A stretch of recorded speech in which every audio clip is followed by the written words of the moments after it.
Hey guys, welcome back to the Speaker's Edge podcast, the podcast designed to help you to learn from some of the world's very best speakers so you can master your message and inspire your audience every single time you speak. My name is Roddy Galbraith. I'm your host for this podcast, and I'm so pleased that you've chosen to be with us today. We're talking about the quickest path to success in anything really, but specifically the quickest path to speaking success, the quickest way to success with communication in whatever area you're looking to apply it in your life. And I want to start out with a quote from John Maxwell, which kind of tees up what it is that we're going to talk about in this episode. He said, the reason you're not enjoying more success, if you're not as successful as you'd like, the reason you're not as successful as you'd like is because you're doing too many things and you're doing the wrong things. You're doing too many things and you're doing the wrong things. As I think about that, I'm like, yeah, I think he's probably right. I'm all over the place. I'm doing all of these different things. And I enjoy a lot of things, so I do a lot of things, but really I probably need to be a little bit more disciplined and a little bit more focused. So that's what we're talking about in this episode. When it comes to speaking, when it comes to your communication goals, how can you be more successful by focusing in on the most important things and ignoring some of the less important things? Before we dig into that though, make sure you've downloaded the companion resource. You just go to maxwellleadership.com/the Speaker's Edge, and we'd love it if you download, save, follow, rate, and review the show as well. All right, let's dive in then. So first of all, let's talk about the distractions, because for many of us, when we want to start a business, we want to be an entrepreneur, and not just for entrepreneurs. In fact, it applies to everyone, but very definitely for an entrepreneur as well. You maybe you work for a company, you've got an area of expertise and you want to go off on your own and start your own business. So you're an expert in a certain area and you start your own business. You think, this will be great, I'll be my own boss. And then suddenly you go from being an expert in a certain area where you're focusing all of your time to being a complete beginner in business, to being a complete beginner in sales. And you need to spread your time over so many other different things in order to be successful as an entrepreneur. You need to have clients. What do they say? As an entrepreneur, you only eat what you kill. I'm not sure I love that analogy, but you get the idea. You've got to go out and sell yourself, which is difficult for a lot of entrepreneurs at the beginning or always. Trying to sell yourself is very different from selling a product from a big organization. It's very different. So you need to get good at sales. You need to get good at getting customers. You need to get good at keeping customers. You need to deal with customer complaints and all the other things that go with starting a business. In your area of expertise, you're spending relatively little time in that area now once you start as an entrepreneur. So what does that mean then? So it means that probably we've got all of these things to do. We're overwhelmed with where really to start. And so we tend to do the things that we enjoy most, first of all, perhaps. Let's get that website up. Let's get some nice graphics. No, let's change the graphics. No, let's get some nice pictures. Let's get some nice pictures of me on the website. No, not that picture, a better picture of me. And all our time goes on arguably unimportant things in the scheme of things. Get some nice business cards created. Need a logo in order for the business cards. Got to think about my brand. What do I look like? What do I look like? Maybe I need some new suits. Maybe a new Breitling wouldn't hurt. No one's going to want to hire me to speak if I'm not driving a Porsche 911 Turbo S, are they? So our mind runs away with all these different things. Need to get a videographer to come and film me so I can create some reels for social media. And there's all of these different things that we can focus on. And I'm not saying that they're not important. In fact, some of them are very important. But when we're starting out in something initially, or arguably always, we need to work out what are the most important things for us to focus on, particularly when we're starting out, because otherwise we're never going to get traction. But always, I think that's a good question to ask ourselves, isn't it? What's the most important use of my time right now? What are the things that I really need to be focusing in on? Now, as a speaker, I think there's a great case to be made that all of those other things are important, but if you want to be paid to speak, your speaking has to be exceptional. You have to have, not just be an exceptional speaker, I'll speak on anything. You need to be an exceptional speaker in a specific area which solves a specific problem for the people that you're going to speak. So you need an exceptional speech. You need a great speech. That's non-negotiable when you think about it, isn't it? You've got to have a great speech. That is the center of the plate. All those other things that we're talking about, the website, the brand, the business cards, your clothes, all of those things are important. But the most important is that you have to have a great message, a really, really powerful message. So John talks about this when he says that one of the 5 most important lessons he ever learned was the Pareto principle. It was when he was at college and a professor was talking about the Pareto principle, or the 80-20 rule. Many of you have heard of the 80-20 rule. He heard this and he thought, this is this is for me. This is really powerful. If I can really understand this and apply this, it's going to make a big difference to my life. Now, very quickly, the 80-20 principle basically says, Alfredo Pareto was an Italian economist, and he realized that 80% of the wealth in Italy at the time was controlled by about 20% of the people. He thought, well, that's interesting. He started looking into this. And then he saw this relationship all over the place. So you typically wear 20% of your clothes 80% of the time, for example. So you've got your favorites and you tend to wear them 80% of the time. 20% favorites, wear them 80% of the time. You spend 80% of your time with 20% of your friends. This is another example. You probably get 80% of your income from 20% of your clients. If you have employees, probably 20% of the employees are responsible for 80% of the business growth or productivity. If you're a speaker, you probably use 20% of your stories 80% of your time. If you do workshops, then probably you have your favorite teaching. 20% of your teaching you're using 80% of the time.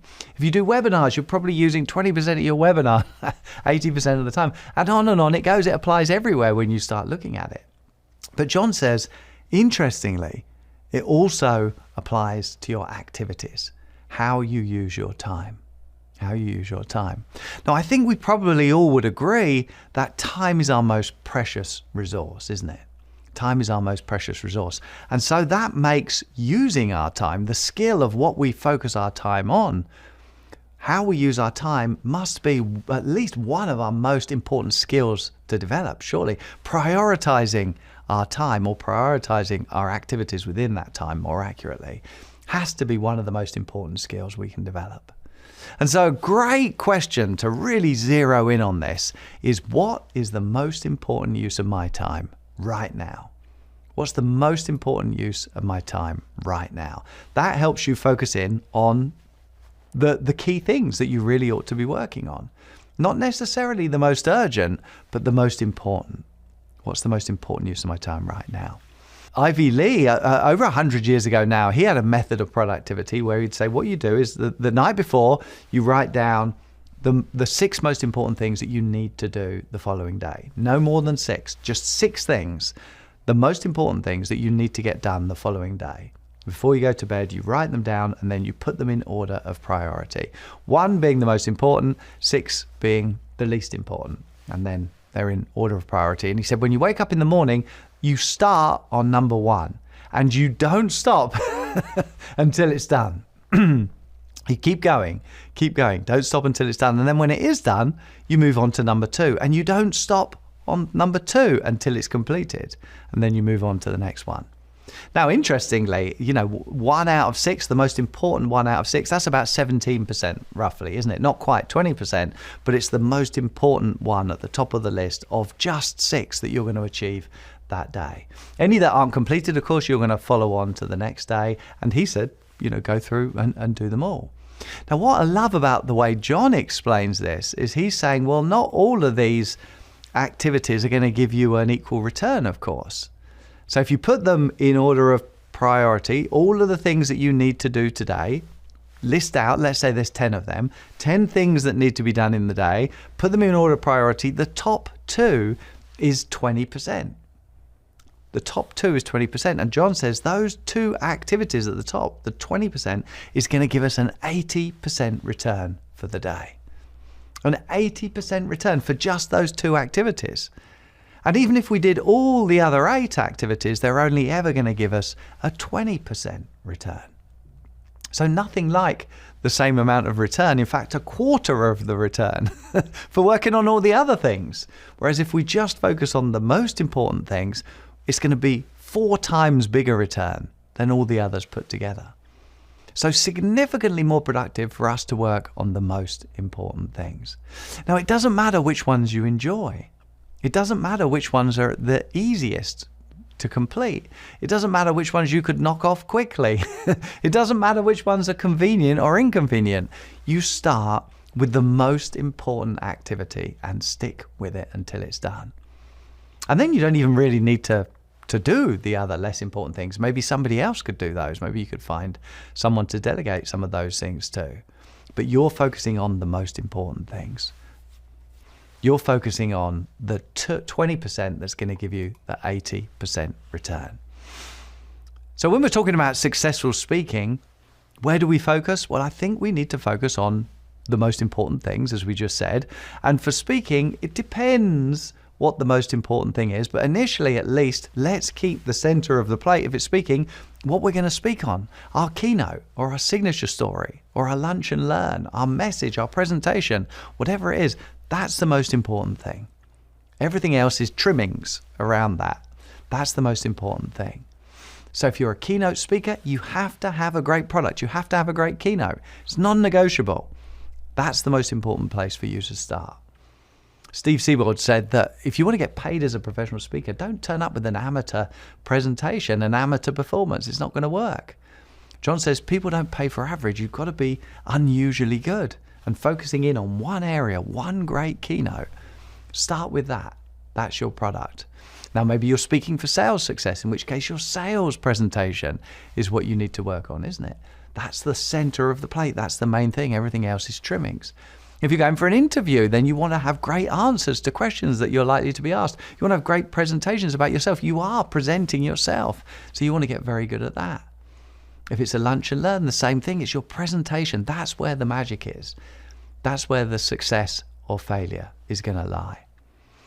Now, in previous episodes, we talked about focusing in on the most important things. And I said, if you're struggling with fear in episode 1, then that's where you need to start, because that's going to stop you even moving forwards. Then we talked about first impression. We talked about a powerful hook. We talked about connecting with the audience as being very important. We talked about adding value. All of these kind of like bite-sized chunks are very important.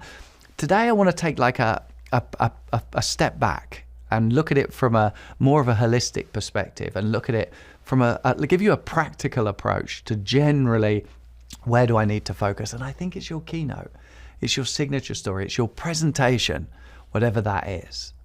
And your goal is to get to the first draft. That's what you need to do with your presentation. You need to get to your first draft. I speak to so many people all the time. They're like, I don't know where to begin. I don't know where to focus. And they're doing all of the different things around the edges, and they still haven't got to the first draft even of their presentation, so that they then can start making it get better and better and better. So that first draft is so important. It's really the antidote to procrastination, because a big trap when you're preparing your message is to spend all your time crafting the words, all your time preparing on paper, or all your time tinkering with the words in your word processor, reading it to yourself, going through it, reading it in your mind, making some more edits, sitting back, go and get a cup of tea or a coffee, come back, reading it again, making a few more changes. You can waste hours. You can waste hours and hours and hours tinkering with the words, can't you? So that's a trap that we need to avoid. The antidote to that is get to the first draft as quickly as you can and start experimenting with it out loud. So the trap is endlessly working on the words. The pro tip is experiment out loud. Get to experimenting out loud. The presentation only needs to be 20% ready for you to start practicing out loud. And then it keeps evolving. But not just the words are evolving. Your retention of the material, the message continues to evolve, your delivery continues to get better and better and better. How you're going to deliver it, what to do when you forget what you're going to say, how to remember what you're going to say, everything gets better when you're practicing out loud, when you're experimenting out loud, when you're discovering better ways of saying it. But only if you get to the first draft so that you can start that process. Okay, so what's in your message? And if we're saying like, I need to get to my first draft, that's my first goal, that's the most important thing I can do, is get to my first draft so I can then start taking it forward by sharing some of it out loud. What does the first draft have to contain? Well, you're going to need some insights in there, aren't you? You're going to need some points. There needs to be value that you're adding to the audience. The only reason they're going to listen to you is because there's something in it for them. What is it? What are the points that you're going to share? So you need insights. You need content, if you like, or teaching, things that you're going to share that's of value to them. And then you need to bring those things to life with examples, typically from your own life, how you've thought about them, where you've learned these things, what's been useful to you, who's helped you along your journey. So insights brought to life from your life experience. They're the two key things that you're probably going to have in your message, in your keynote. Now, if it's just a short presentation, let's say you're speaking for just 10 minutes, so it's a 10-minute message, you can break that 10 minutes down into probably 3 different sections, roughly 3-minute chunks. So there's like a point, building on that point, maybe building on that point, maybe some exercises to do or a few things to think about. There's going to be examples and insights in that 10-minute message. So it's going to be a little bit of an intellectual journey, a little bit of an emotional journey. Probably 3 chunks would be a neat way to think about that 10 minutes. If you're doing a longer presentation, let's say it's a 40-minute, a typical kind of keynote length, 40 minutes that you're going to share, that's probably going to be broken down into 3 chunks, but they're bigger chunks. They're big ideas. So 3 big ideas, roughly 1 every 10 to 12 minutes. So you've got your 3 sections in your 40 minutes. So you've got an open and a close, of course, but then 3 big ideas. Each of those big ideas, roughly 10 minutes, they're probably going to be broken down into 3 further components, aren't they? So you might have 9 kind of key building blocks for that 40-minute presentation, plus your open and your close. Now, to get to this, there's 2 typical approaches that I normally recommend. One is top down and the other is bottom up. So top down is thinking about the structure of your presentation, thinking about the points. So you're coming at it from the information perspective, first of all. What is the information that I want to share with the audience? How am I going to put that together? And then you work down from there and then think of examples to bring those teaching points to life. That makes sense to most people. Think about the structure, think about the information you're going to share, bring it to life with different examples from your life. The bottom-up approach is starting from the examples themselves and then working towards the information and the structure at the end. So both work. Wherever your motivation lies, that's where you want to start. You can either start working on lots of different stories, or you can start shaping the content and then think about the stories afterwards. Either way, you're going to go through the same kind of work that needs to be done. It's just some people prefer to see the structure, the intellectual kind of outline, first of all, and some people just want to dive in with the stories. So whatever works for you. But before we get to that, if you're a regular listener of the show, you've heard me talk about the Maxwell Leadership Certified Team before. If you're interested in being a coach, a speaker, a trainer, or you're interested in leadership development or career development, then check out the Maxwell Leadership Certified Team. If you're interested in developing your speaking, it really is a no-brainer. I've been working with John Maxwell since 2010 on the Maxwell method of speaking. I believe it's the best system of speaking anywhere in the world. Over 50 years of John's very intentional growth as a speaker distilled down into a system that anyone can follow. There's nearly 60,000 coaches around the world now in 168 countries or more. As I said, if you're interested in developing your speaking, it's a no-brainer. You definitely want to check it out. All you need to do is go to maxwellleadership.com/speak and jump on a call with a program advisor.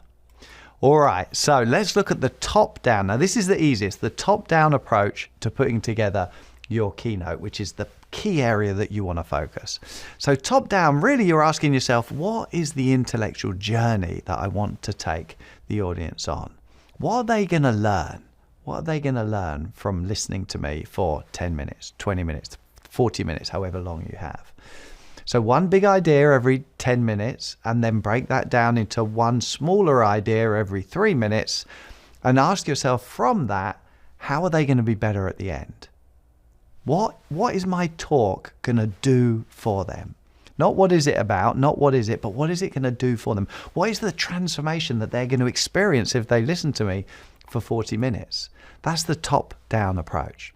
So you're looking for the structure, you're looking for the big ideas, and it does take a little bit of thinking about, because you're going to want to give them everything you know initially, but that doesn't work. So you're going to restrict yourself to, if you're speaking for 40 minutes, let's say 3 big ideas.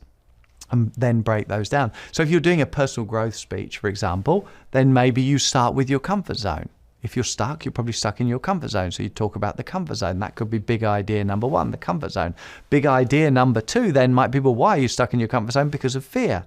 So you talk about fear. And then big idea number 3, you have to have a goal worth failing for if you're going to break free from the comfort zone, because that's the only way out. There needs to be something in it for you. A goal worth failing for. So 3 big ideas: comfort zone, fears, goals. Comfort zone, fears, goals. Now each of those is going to be broken down further. So if you're stuck in your comfort zone, you maybe part 1A, you're going to talk about how it's comfortable and enjoyable, but it's a bad spot. how if you're gonna move, then it's risky. There's a risk to taking action, to trying to break out of your comfort zone, but it's riskier to stay where you are. So you need to find a way to take risks. And then maybe the third part of part 1C, no one's going to do it for you. So it's your responsibility to grow. No one's going to do it for you. So for part 1, the comfort zone, you've got 3 different areas. It's about comfort, it's about risk, and it's about responsibility maybe. What about the second part then? What if you're talking about your fears? You need to face your fears to get out of your comfort zone. That's broken down into 3 parts. Maybe part 2A could be that fears are learned. You weren't born with fears, you've picked them up along the way. Where do they come from? Well, you've learned them. Part 2B, those fears that you've learned, they're not a reflection of reality. They're your perspective on reality. It's not a reflection of an objective reality, and definitely not a reflection of your potential. Just because it feels wrong, it doesn't mean that you can't learn to do it. You can. So you could talk about all of that in part 2B, and then part 2C, you need to take action. Your emotions will change, but they'll change last. So you need to find a way to do it afraid. Do it afraid. Feel the fear and do it anyway, as soon as Susan Jeffers said. And then the third part, what's your goal worth failing for? Part 3A might be, what do you really want? What do you really want? Something you really want. And how do we find what it is that you really want? Part 3B might be understanding that goal that you really want is your incentive to face your fears and to push through. And then maybe 3C is, let's not confuse what we need with what we want, because typically what we need is not motivating. So we've got to focus in on what it is that we want. So that's 3 different big ideas, just as an example, broken down into 3 different subcomponents for each one, just so that you can understand the structure of the keynote when we're looking at this top-down structure. Another example of this, one of my favorite presentations of John's was on unconditional love. The big idea part 1 was his parents loved him unconditionally. The big idea part 2 was when he had kids, him and his wife Margaret tried to love them unconditionally. And then big idea number 3 is God loves us all unconditionally. There's nothing you can do. When we think about what is unconditional love, it means there's nothing you can do that's going to make God love you anymore, and there's nothing you can do that's going to make God love you any less. That's what it means to love unconditionally, isn't it? Now, if you're not a person of faith, I think this still makes sense. Maybe it's about loving your children unconditionally. Maybe it's about trying to love yourself unconditionally as well. And for it to be unconditional, we need to remove judgment. We need to have forgiveness as a part of it, doesn't it? Love and forgiveness is what makes it unconditional. Love and accepting people as they are is what makes it unconditional. So 3 big ideas. My parents loved me unconditionally. We tried to love our kids unconditionally. God loves us all unconditionally. So it's a great message broken down into 3 parts. It's one of the best presentations, one of the most powerful presentations. It had a lasting impact on me 14 years later after I saw John share that for the first time. What about if we were talking about speaking? 3 big ideas for a 40-minute keynote on speaking. Well, let's use connecting as a powerful part of speaking. As John says in the 16 Undeniable Laws of Communication, it's the most important idea in the whole book. So we'll say we're going to speak for 40 minutes on connecting. Big idea number 1, it's not about you. Connecting is about others. It's not about you, the speaker. Big idea number 2, you go to them. If you're going to connect with them, you go to them and you go first. Don't wait for them to come to you. So it's not about you, number 1. You go to them and you go first, number 2. And then number 3, it's not about impressing the audience, although you might feel like you want that and need that. It's not about that. It's about you connecting with them. You want them feeling good about themselves. You don't want them feeling good about you. So our message on connecting could be broken down into those 3 areas, and then each one of those is going to be broken down further into 3 other areas. You get the idea. Let's talk about speaking generally. 3 big ideas. Know thy audience, know thyself, know thy stuff. That's quite a simple way of breaking it down, isn't it? Audience, self, stuff. So there's a speaker with a message for the audience. You've got 3 different areas there. Know thy audience, know thyself, know thy stuff. And of course, they would be broken down further. Or generally speaking, again, you've got to have something to say. You've got to make it interesting. And you probably need to make it more efficient. You need to work hard to make it shorter.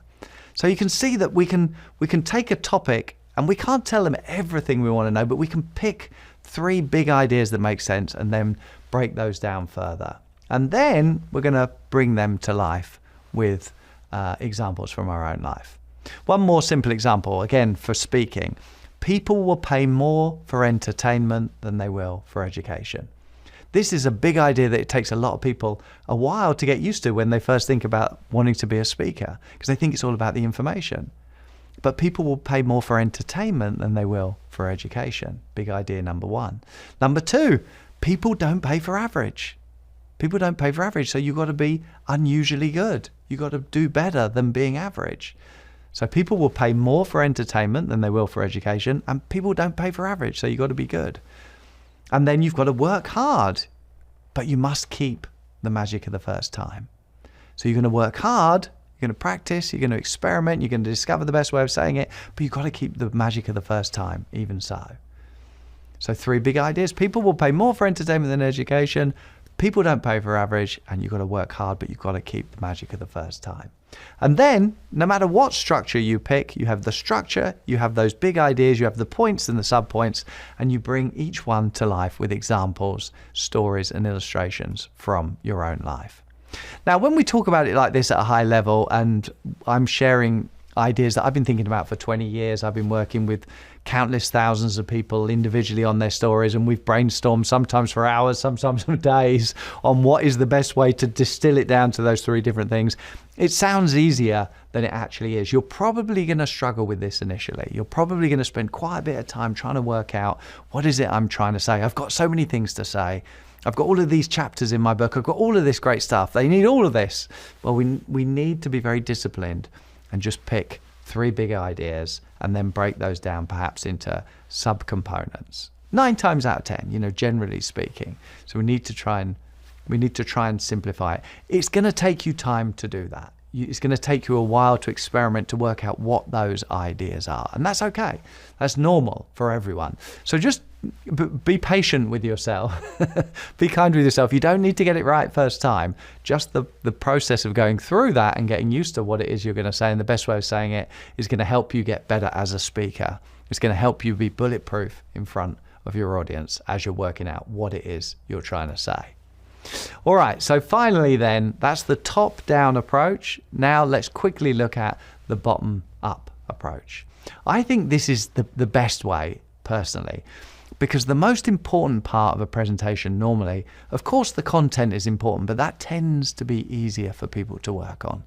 The most important part is the stories that bring it to life, that make people think about it slightly differently and make people go, oh, that's really good. That's really good.